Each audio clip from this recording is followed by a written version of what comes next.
Welcome back to Elevate, the podcast where we take people from career burnout to bliss. I'm your host, Reggie. And I'm Ebony. And today we're going to talk about the mindset of success, mental fortitude, the law of attraction, and give you some book titles that changed the game for me and Ebony. Because success isn't just about strategy, it's truly about mindset. If you've ever wondered what separates those who thrive from those who struggle, this episode is for you. So we're going to take a deep dive into the mental fortitude required to start and sustain a business, how the law of attraction plays a role in your success, and books that have reshaped how Reggie and I think about our own business. And in segment 3 today, we're going to introduce you to the Elevate Advanced Financial Training. It's a 6-month elite program designed for professionals ready to level up their finances, expertise, and network. If you're ready to shift your mindset and unlock your full potential, stay tuned. This is an episode you do not want to miss. Let's get into it. So when a person decides that they want to start a business, one of the first things that they do is go to YouTube and YouTube University, and they put in the search bar, how to start a business, or what are the steps to starting a business. When they do that, they find pages and pages and pages of information in all these videos, but most of those are checklists for things like what are you going to sell, how do you market, how do you get customers. Rarely do you find one that says anything about are you mentally prepared to start a business. So when you think about the mental fortitude or the mental challenges with starting a business or even running a business over the past 23 years, what are some things that come to mind?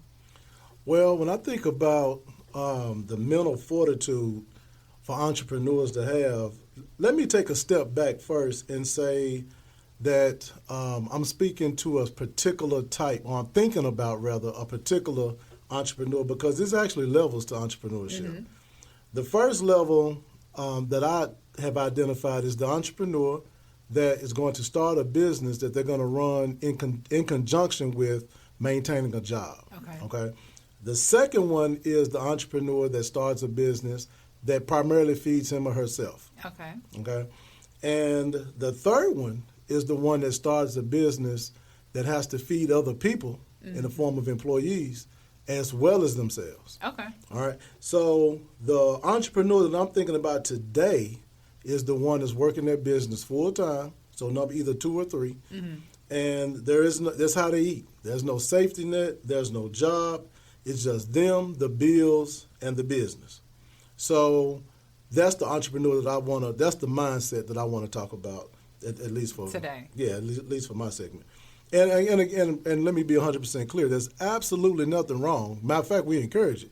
You got a full-time job and you want to start a business on the side and you never plan to leave the job, that is 100% okay. Mm-hmm. We encourage that. I applaud it because there's so much you can do with that extra revenue.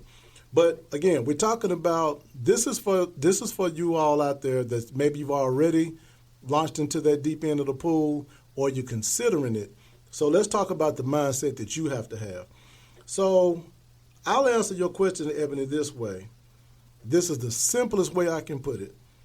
You have to have the mind to be willing to keep pressing forward, even when it makes more sense to quit and go back the other way. Man.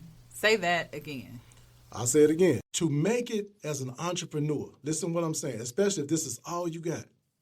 You got to have a mind to keep pressing forward when it's more logical, when it makes more sense to throw in the towel and quit. And that's generally not how people are wired. We're Absolutely wired not. to take the path of least resistance, just like water. So you have to push past those stumbling blocks and those roadblocks to do what seems illogical. Yeah, you do. And it's really just a different way.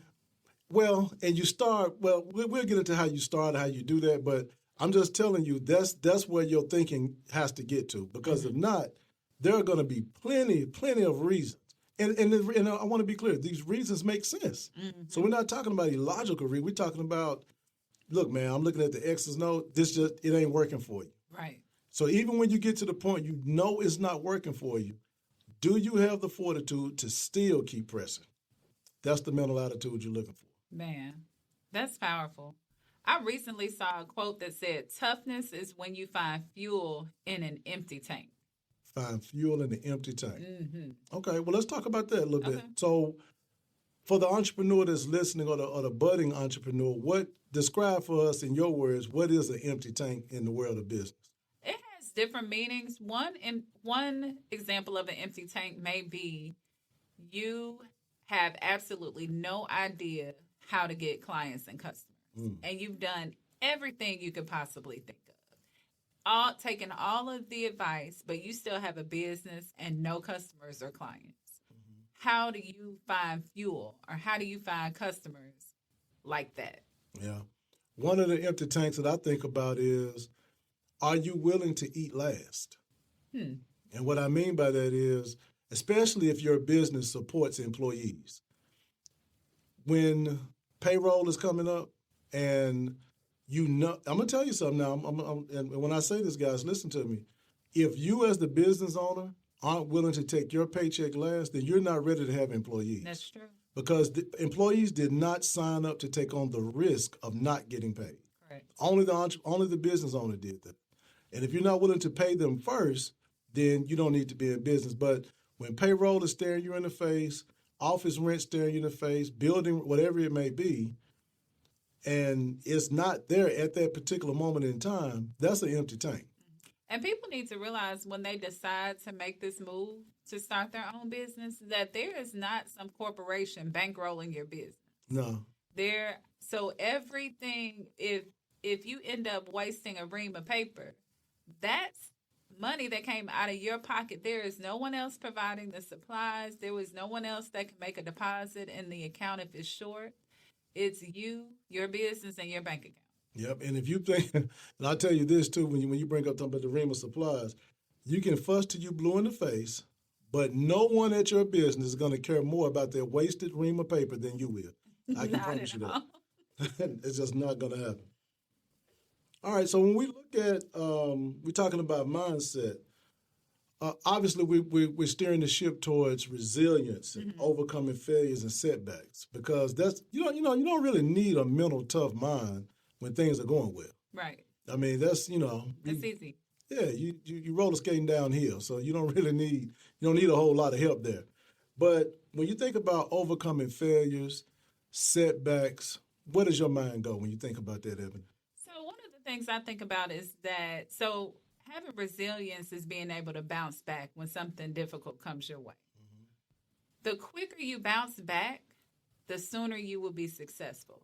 But what happens is sometimes, even though everyone has something, so everyone you encounter has something going on that you don't know about. Right.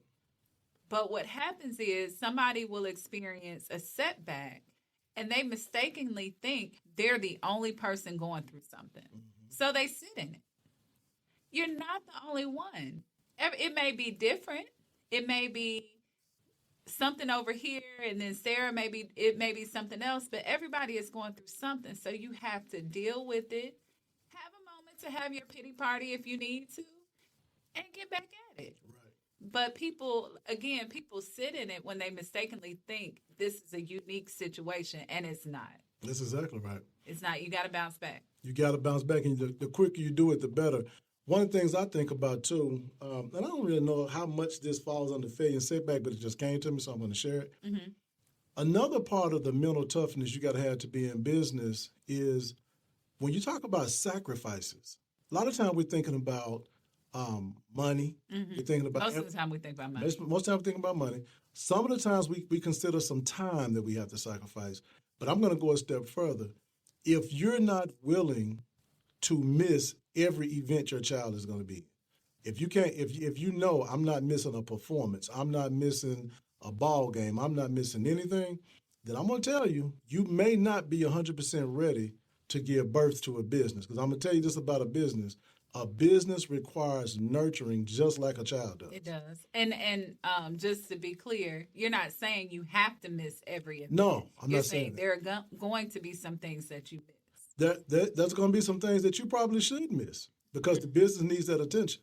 I was explaining to someone that there are things in your life that are important. Of course, for me, God is number one, and nothing trumps that. Absolutely.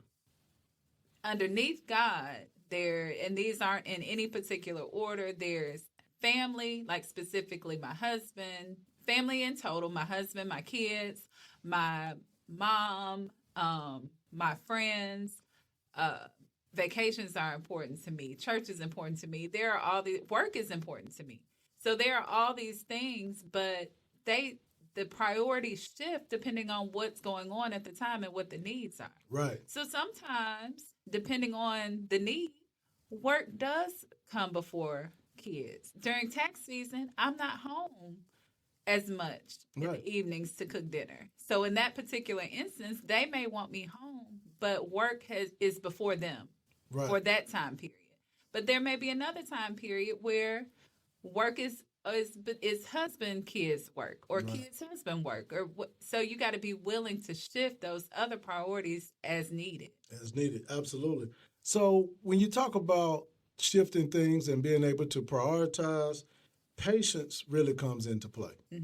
And think about success in business, especially as if you're the one leading your ship, you got to play the long game of business success. Okay. And when I think about the long game of business success, what I'm saying here, people, is that it would be so tempting. And I don't care what business you're in, it's going to be so tempting to take some shortcuts and get some easy wins. And it takes longer. Listen to what I'm telling you. It takes longer to build a business the right way. It does. It takes longer. It takes longer to tell the truth to your customers. It takes longer to build a business when you're telling the truth to clients, when you tell them things that they absolutely need to hear, not what they want to hear.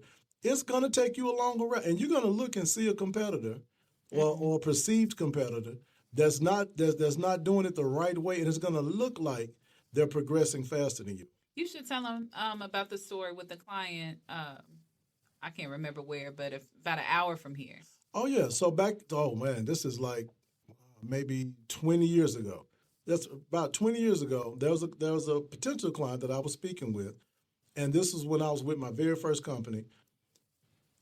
He was retiring from a corporation located in West Tennessee, and I can remember that we were down to the wire. And this was back. I needed this client really, really badly. Like this, and this was at that time would have been probably one of the biggest accounts I ever had. Anyway.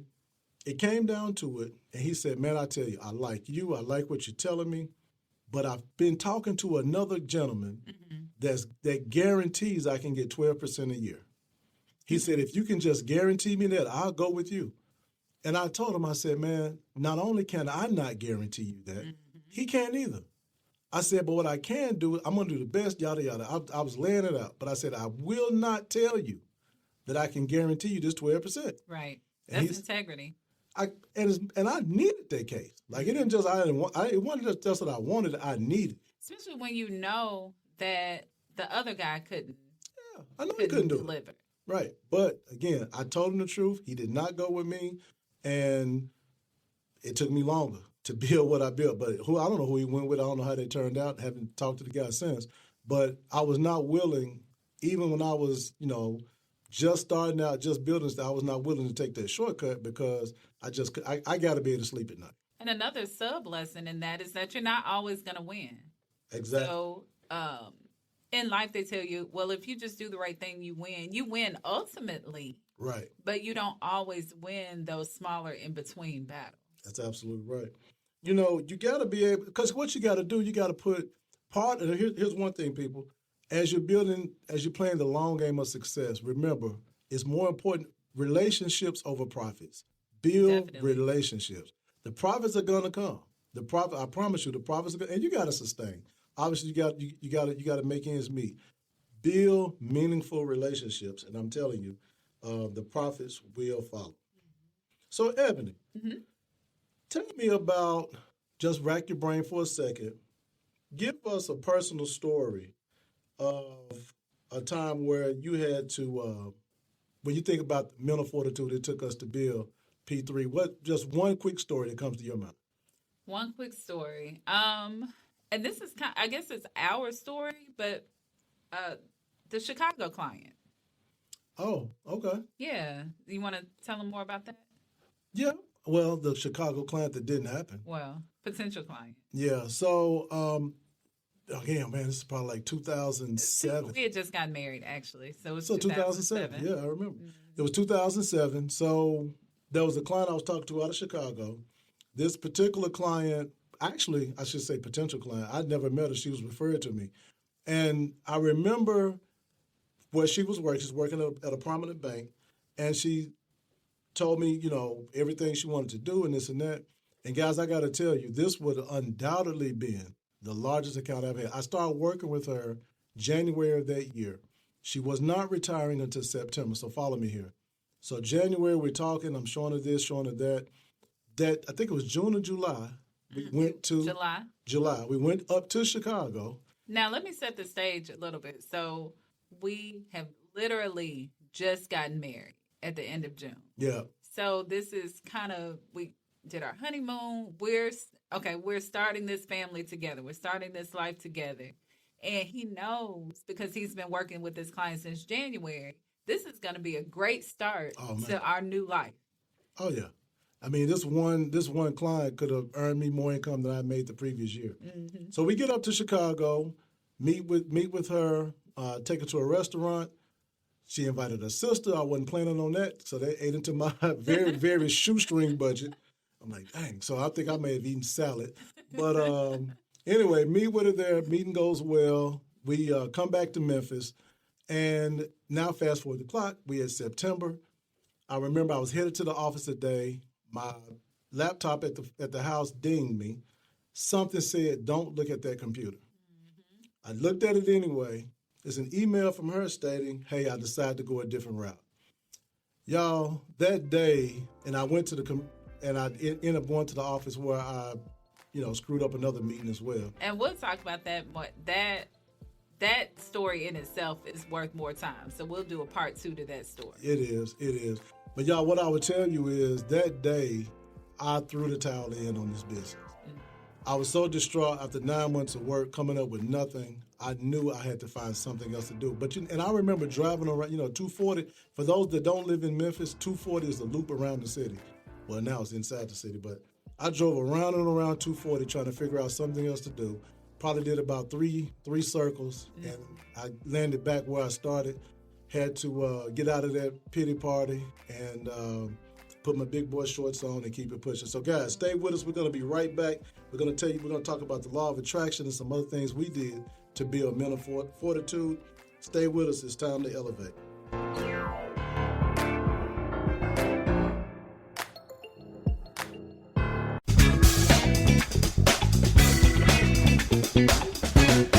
And we are back. So guys, if you missed the first segment, what we're talking about today is the mental toughness and fortitude it takes to be an entrepreneur. So this segment here, what we want to talk about is what is the law of attraction and how does it come into business and personal life? So yeah, we're going to talk, what is the law of attraction? So before we tell you what it is, I'm going to tell you what it's not. So the law of attraction is not thinking about something and then out pops the box with a bow on it and whatever you were thinking about is in the box. Right. So what, in your words, Reggie, what is it? Oh, wow. My words. What is the law of attraction? Well, first of all, my words might be a little long. It's a universal law. Okay. Just like gravity. You jump off a building, you'll always go down, you never go up. So just understand it's a universal law. Whether you know about this or you don't, it's always working. Mm-hmm. And what the law of attraction is that the thoughts and actions that you dwell upon become your reality. Okay. All right. Well, I can say it a lot of different ways. Another way I will say is that thoughts become things. Okay. Yeah, and another way is when you focus on something, by you focusing on it, you bring about the people, situations, and circumstances that move you closer to whatever it is you were thinking about. Yep. It's powerful. It's very powerful. And just to give you a quick backdrop, this was introduced, me and Ebony were introduced to this years ago, back in 2008, just happenstance, me, we were actually at a fundraiser for somebody that was running for judge. Mm-hmm. And you may remember, Ed, we were at the Crescent Club. Mm-hmm. I remember. And just networking and talking to people. We ended up forming a book club with some people that had the same mindset. And from that book, and we've been together since 2008. That's a long time. We don't get together as often as we used to, and we're gonna have members of that book club on the show one day. That would be a fun episode. That'll be a real fun episode. But they took, and we're gonna share some of those books. We're gonna share probably our 7 favorite books that we've done down through the years. That'll be in just a little bit. But that book club is how Ebony and I were introduced to the law of attraction and how to use it, as well as how it had been working against us. And one of the first introductions or videos that we watched concerning the law of attraction was The Secret. Yep. I don't know if any of you have watched The Secret. If you have not, it's awesome. And it's now, you used to have to buy it on DVD, but now it's available on YouTube. Yeah, right there on YouTube for free. And a funny story. So we introduced our children to the law of attraction as well. And so when one of our daughters was maybe 6 or 7, we were headed to Hobby Lobby. No, we were headed to Michael's. And I opened the door for her to get out the car, and she looks really, really distraught. Oh, I remember this. And I'm like, Ryan, what's wrong, baby? And she said, I have a headache. And I was like, why do you have a headache? Because I was trying to use the law of attraction to get an elf on the shelf. So, but what she was doing in her head was, I want an elf on the shelf. I want an elf on the shelf. I want an elf on the shelf. And the poor baby gave herself a headache. Oh man, I remember that. It was funny. But you know what? So let's run with that. Okay. Oftentimes, when people are introduced to the law of attraction, one of the first things they do is create a vision board. Mm-hmm. Now, I am in favor of vision boards, but there is a problem with vision boards. What's the problem with vision boards? Most people stop at the vision board. All right. Vision boards, what vision boards do is they help you bring the things you want into it. They help you put a picture on what you're trying to attract, what you're trying to bring into your life. They help you make it more specific, right? But right in the word of attraction, there's another word hidden in there, and that word is action. Mm-hmm. So some of you all have vision boards, but you don't have an action board. All right, you're not doing anything. You're not doing the things in the right way. That's what you get from the Science of Getting Rich. Mm-hmm. One of the books that we taught that I think that may have been our first book. It was. But in our first book, in the Science of Getting Rich, it talks about acting in a certain way, right? But we'll deal with that. But you need to put the action along with the vision. Mm-hmm. So you can't do like my daughter was trying to do and just I dream a genie. Whatever it is you're looking for. Now, I did go ahead and buy that elf on the shelf that day, though. I know. But you can't just, so it's not about, wishful thinking. It's not solely positive thinking. It's not solely those things. That's just step one. And again, a lot of people fall short. They get to step one, excited about that. However, they don't move to the action phase. Right. You got to have the action. And because some things on your vision board, you may not be able to do without action. If you have a goal of being a doctor, but you don't go to medical school, it doesn't matter how many days you sit and stare at that vision board. You're not going to be a doctor without going to some sort of medical school. Absolutely not. Well, you're not, and definitely not going to be a doctor I want to deal with. Right. So, yeah, got to have the action along with the vision. So, let me ask you this, and we've talked about this amongst ourselves, but what would you say to the people that say the law of attraction is not biblical? I would say they need to go back and do a little more studying. Okay. There are multiple scriptures that affirm and restate the law of attraction in just a different way. And I'll share one of them right now, and that's Proverbs 23:7. And before I share, let me say what most people misquote that scripture, and they say, as a man thinketh, so is he. Mm-hmm. That's actually not what that scripture says. What it says is, as a man thinketh in his heart, so is he. All right? And the difference, you might say, well, that's just a small difference. No, it's not. Because it's actually explaining the relationship between logic, emotion, and body, or logic, emotion, and reality. Mm-hmm. Okay? And I'll break that down. So at the part, as a man thinketh, that's where we draw up the images of what it is we want. That's where we put the stuff on the vision board or however you want to do it. the in his heart part. Now, if you know anatomy, thinking don't really go on in the heart. It goes on in the brain, right? So what that's really referring to is what emotions, the heart is talking about emotions, what emotions are you attaching to your thoughts? Mm-hmm. Okay? So ultimately what it's saying is any thought that you become emotionally involved with becomes your reality. And that can be positive or negative. Oh, hey, no doubt about it. And for most people, it's negative. Yes, unless you learn, you have to learn how to do this. Mm-hmm. This is not a natural behavior. But I'll say it again: any thought that you become emotionally involved with, especially over a prolonged period of time, will become your reality. And in that same vein, that's why you have to be careful about the things that you watch, you listen to, you participate in, because those things can then become your thoughts. If you get all beside yourself about someone else's issue, and you can be empathetic. You can ask anybody. I'm an empath.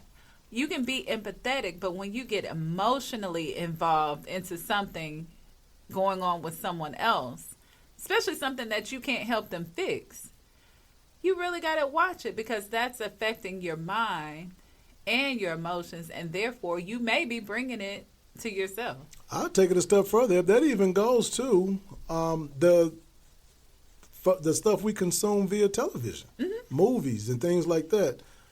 If you sit up and watch depressing shows all day long, or not even depressing, let's say these dramatic shows where it's so much drama, arguing, backbiting, fighting, this and that, and that's what you're consuming all the time, I guarantee you that's going to play itself out in your life. It will. I guarantee you it will. So let's give people some practical applications. I know we talked about the law of attraction in general, but let's give them some, since we're also talking about business, some practical applications of the law of attraction in business.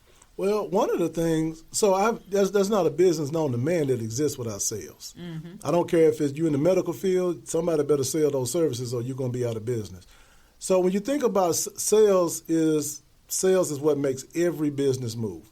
And every business has sales goals. Right. Nothing happens till somebody sells something. Nothing happens until somebody sells something. So if you're the salesperson, if it's you or you have a sales team or whatever the case may be, they need to understand how the law of attraction works, right? Mm-hmm. They need to understand that they, one, cast a vision, and that's typically the sales number they need to hit.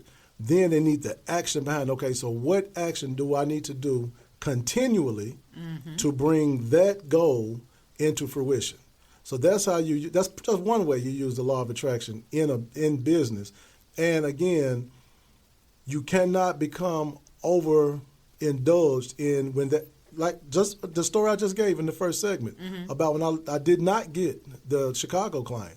I had my time, I drove around, and I didn't even understand law of attraction back then. I did my deal for about the rest of that day. Right. But after that day, I put it out of my mind and I kept pushing. So again, you can't become overly involved or overly, indulged in the negative emotions that come with business. Sometimes you got to shrug it off. You got to do what you got to do.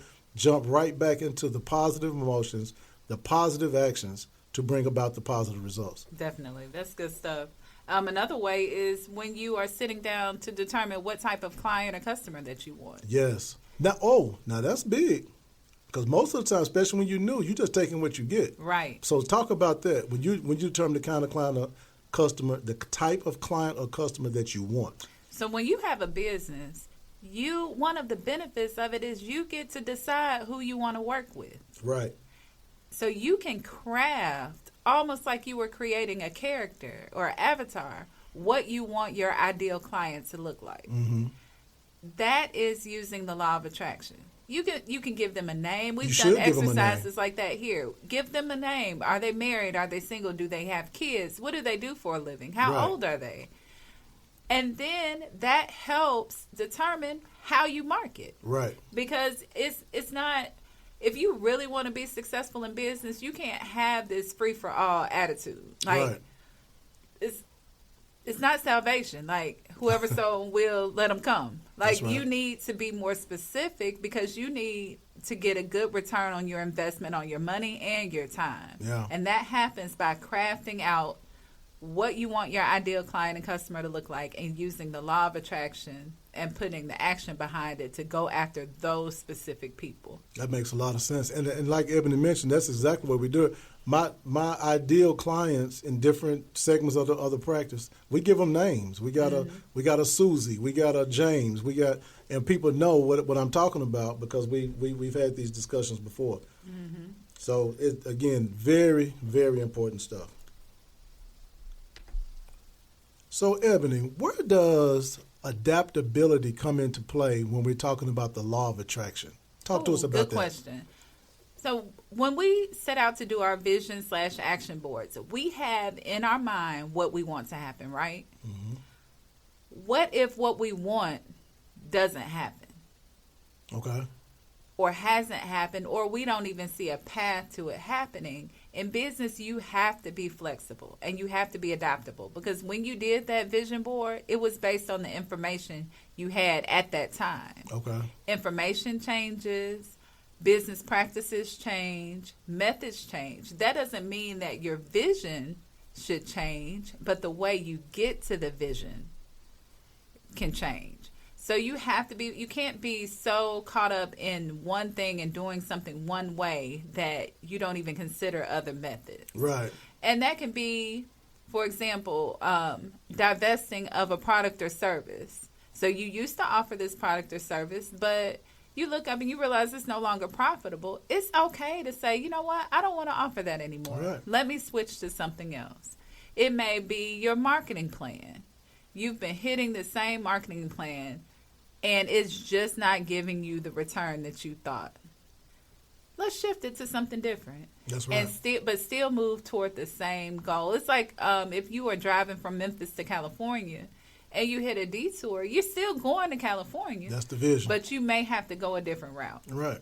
There you go. That makes a lot of sense. And I think about some of the services we've discontinued down through the years, services we've added, technology we've added. You know, what was working for you 5 years ago probably not going to work as well today. And 10 years from now, it's not going to work at all. Even name changes. We've had name changes. You have to roll with it. You got to roll with it. You got to be adaptable. And again, it doesn't necessarily mean the vision changes, but the action definitely needs to change from time to time. Mm-hmm. One thing I want to do in this segment, before we get off here for this segment, I want to share with them our 7 favorite books from our book club. So let's start with, we got about a minute and a half. Okay. Go ahead and give us one or two of them. So the first book is The Science of Getting Rich. I think that is the very first one that we did on our book club, with our book club. I believe the author was Wallace Wattles. I don't have the author.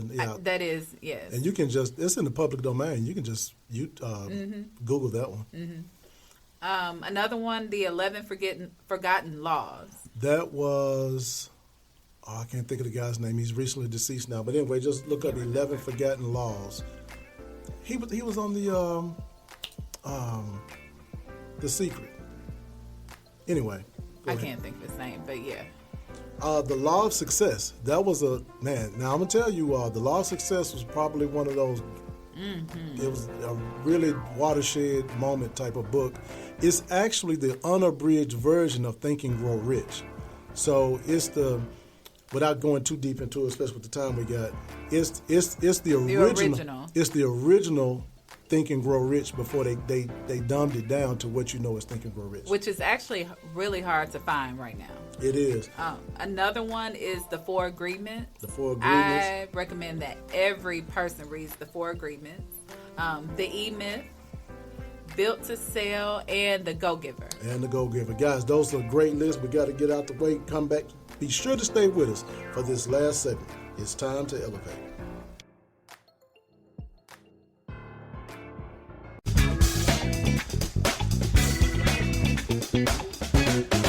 And we are back for this final segment, guys. So today we decided in this final segment to talk to you about our Elevate Advanced Financial Virtual Training. I'm going to tell you I'm going to let Eb give you some background on how this came into being. But basically, we wanted something to help people transition from mindset, which we talked about earlier, and attraction, law of attraction, to taking some real strategic, practical steps toward making some things happen.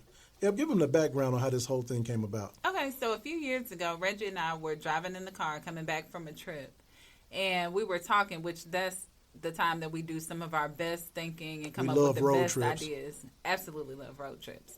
But we were talking about some of the challenges that our peers have when they are in that mid-career space. So they may be in their 40s, maybe late 30s, 40s, early 50s, mid-career, and they're just, to the podcast, they're experiencing burnout. Yeah. So what we came up with is, because we're like, how can we help? We came up with the idea of a 2-day conference where we would bring in speakers and experts in the industry, and they would help facilitate transitions for our peers. What we then came back and said, 2 days is just not long enough. Right. So instead of a 2-day conference, we had the idea of a 6-month training program that people go through as a cohort. They go through it together, and we still bring in industry experts, but we can devote more time to each class, each topic that we wanted to discuss. Yeah, and Ebony, one thing I want to bring some highlight to, speak to why we chose the cohort style of learning. One reason is for collaboration. There's just something special that happens when people are in a room, virtually even, and they go through something together. Yeah.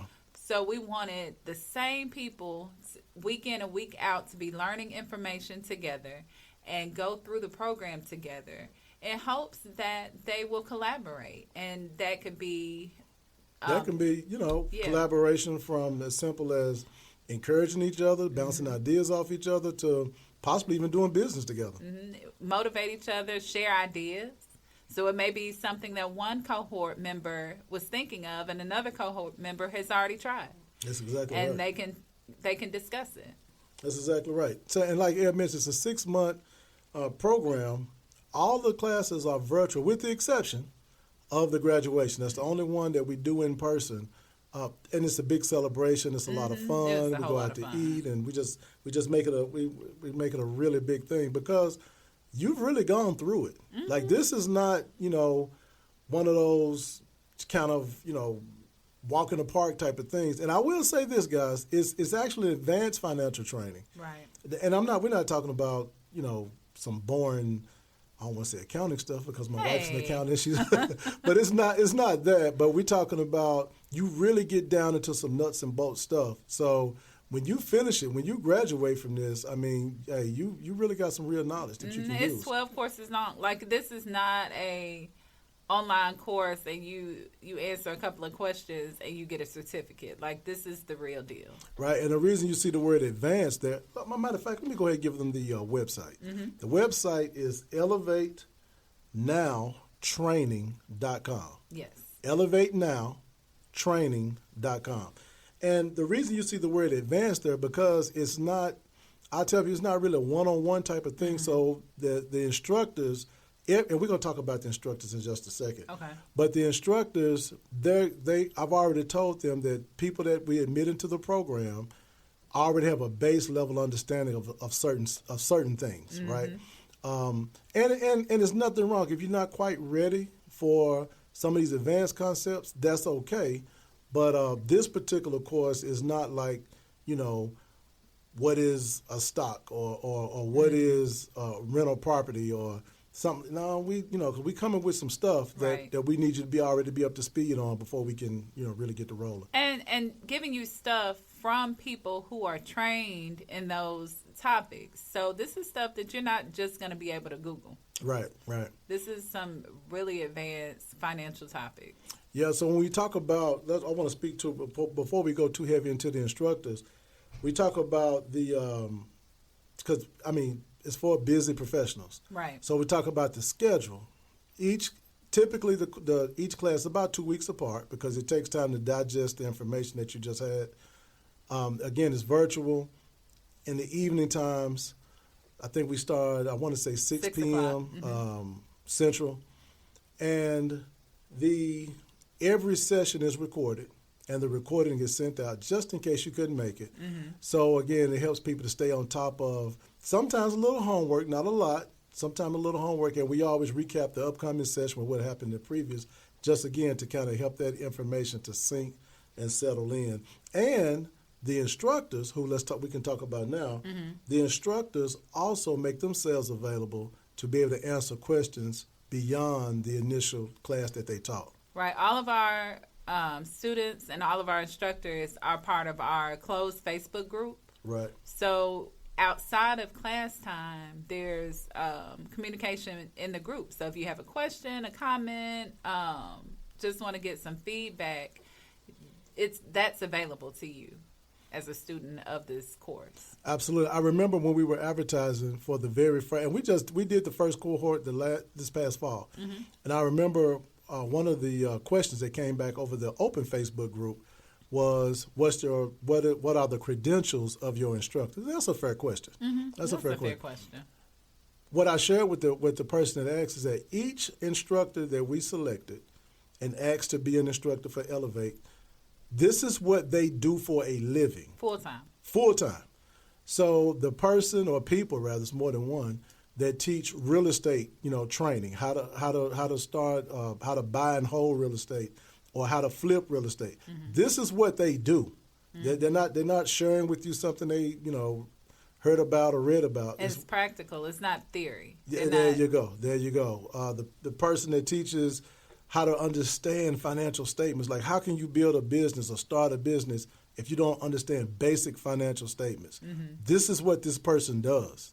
This person CFO level type stuff. So just understand that these instructors, top notch. This is exactly what they do. Matter of fact, the person the young lady that teaches how to get funding for your business, she actually does this for a major bank. Right. She's a person you talk to get plugged in with major funding for your business. So again, we wanted people to bring some real cut through the crap type of knowledge that can give people something that they can immediately use once they complete this course. So when we talk about who this class is for, who this training is for, it's for entrepreneurs, financial professionals, and pretty much anybody that's serious about wealth building, and those who are looking to either add something to their life or make a change, and just elevate. Right, exactly. So you think about, again, what we kind of shaped this, even the whole podcast around that busy professional, again, who says, you know what, there's something else out there that I know I could do if I had the right information, if I was around the right people. I'm going to give you an example. Okay. And he may be listening. A friend of mine from my hometown, I don't want to say his name, put all his business out there. From my hometown, he was in our first cohort. He, since, as a result of going through the training, he has gotten going on his real estate stuff. He has purchased a home. He's doing the thing. He's got his estate planning. Yeah, man. He's doing the things to really put his family in a very, very positive position.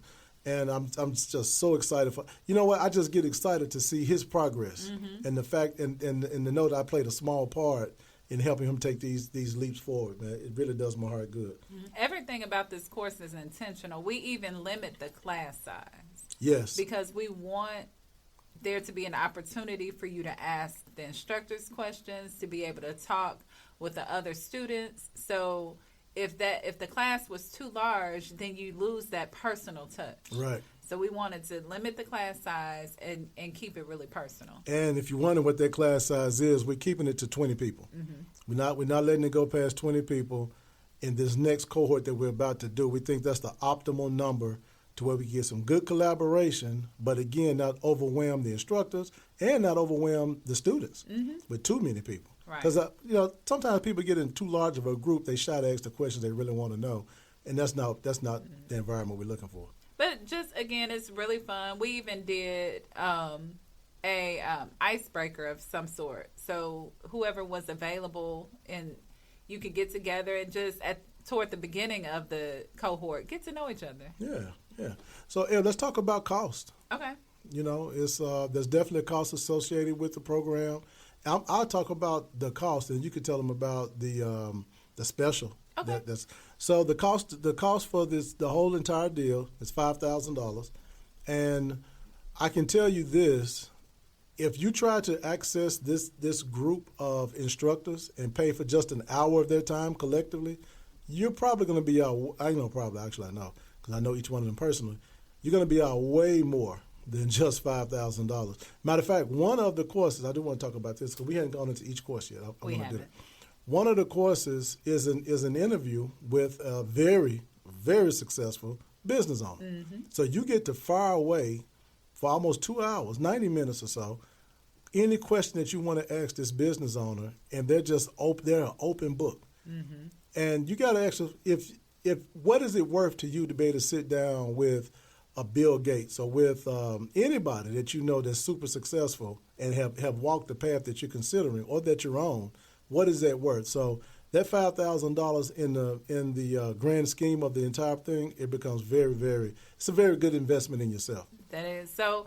And for a limited time, we are going to do a buddy plan. Okay. Because we know that people tend to they motivate each other. Yep. So before you get a chance to get to know the other cohort members, it's helpful if you're doing this with someone, just almost like having a workout buddy. Yeah. You can push a little further when you have a workout buddy. So we're doing a buddy plan for our training. So 2 people can participate for the cost of 1. Right. And when you're talking about 2 people, we're not talking about husband and wife. Husband and wife can already do it together. Right. We're talking about 2 separate households. 2 separate households can basically come together, and that'll be just that. We don't have the exact time on that, or at least if that's decided. Okay. Yeah. So when the registration opens, was I think as of the broadcast of this podcast, registration is now open. You can go to their website, elevatenowtraining.com, and that I don't know how long that part is going to last, but it's out there now. Right. So, Ebony, with the time we have left, I think it's important that we actually talk about what some of these classes are. Mm-hmm. So, I'm actually looking at the website right now, and the first one is listed is one of the ones that you teach yourself, and that's 20 ways to reduce. It's very, appropriate right now. 20 ways to reduce income taxes now and in the future. Mm-hmm. And we also have our state attorney, who teaches the class on how to protect your stuff or your ish. And like Ebony said, she's actually our estate attorney, so she definitely knows what she's doing. Eb, now, are you going to do the class again on the business formation? I am. We're going to talk about business formation for regular businesses as well as real estate, the best business formation for real estate. Okay.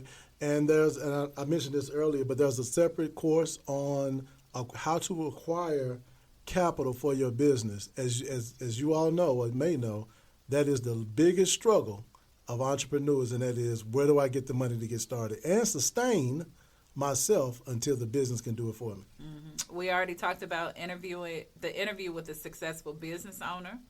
Yep. There's a class that's going to be on, and I mentioned before, there's actually 2 real estate classes, but I think we're going to add a third this time.